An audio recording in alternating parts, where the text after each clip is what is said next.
नमस्कार, मैं हूं शशि। स्वागत है आपका ट्रू लाइज मीडिया में। आप सुन रहे हैं 21 जून रात 9 बजे की विशेष बुलेटिन। बीते 24 घंटों में 15,413 नए मरीजों के साथ कोरोना संक्रमितों की कुल संख्या 4,10,461 हुई।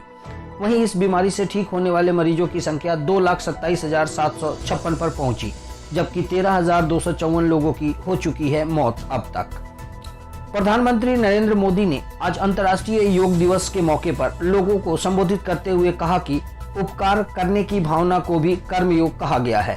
कर्मयोग की ये भावना भारत के रग रग में बसी हुई है। एक सजग नागरिक के रूप में हम परिवार और समाज के रूप में एकजुट होकर आगे बढ़ेंगे। इस बार अंतर्राष्ट्रीय योग दिवस का थीम था yoga from home and yoga with family. अंतर्राष्ट्रीय योग दिवस के मौके पर लद्दाख में 18,000 फीट की ऊंचाई पर आईटीबीपी के जवानों ने किया योग। दक्षिण कश्मीर में सुरक्षा बलों ने आज 2 अलग अलग इनकाउंटर में 4 आतंकियों को मार गिराया। आज साल 2020 का पहला सूर्य ग्रहण देखा गया। इस खगोलीय घटना को लेकर ज्योतिषियों का आकलन कुछ अच्छे संकेत नहीं दे रहा है। प्राकृतिक विनाश और युद्ध के संकेत मिल रहे हैं। चीन विवाद पर केंद्र को मिला वाईएसआर कांग्रेस का साथ। आंध्र प्रदेश के मुख्यमंत्री जगन मोहन रेड्डी ने कहा, यह समय एकता दिखाने का है।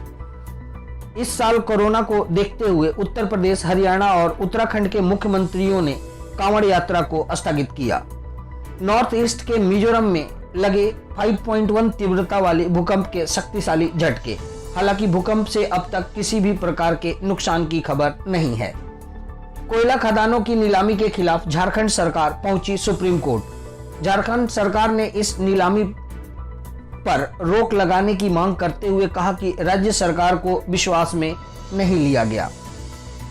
केंद्र सरकार ने जारी किया इमरजेंसी फंड। सेना को 500 करोड़ के हथियार खरीदने की दी गई छूट। अब खबर दिल्ली से। पिछले 24 घंटों में 3,630 नए मरीज के साथ कोरोना संक्रमितों की कुल संख्या 56,746 पर पहुंची। वहीं 31,294 लोग अभी तक ठीक हुए, जबकि 2,112 लोगों की हुई मौत। कश्मीर से दिल्ली में घुसने के फिराक में आतंकी।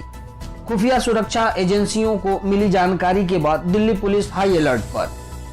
दिल्ली में कोरोना मरीजों की बढ़ती संख्या पर गृह मंत्री अमित शाह ने एक उच्च स्तरीय बैठक की, जिसमें मुख्यमंत्री अरविंद केजरीवाल भी शामिल हुए। दिल्ली की जेल में कोरोना ने ली पहली जान। उम्र कैद काट रहे कैदी की कोरोना से मौत। दिल्ली के स्वास्थ्य मंत्री सत्येंद्र जैन आईसीयू में भर्ती हैं। कल उन्हें प्लाज्मा थेरेपी दी गई थी। साथ ही उनकी देखरेख करने के लिए विभिन्न अस्पतालों के डॉक्टरों की टीम तैयार की गई। अब कुछ अंतर्राष्ट्रीय खबरें।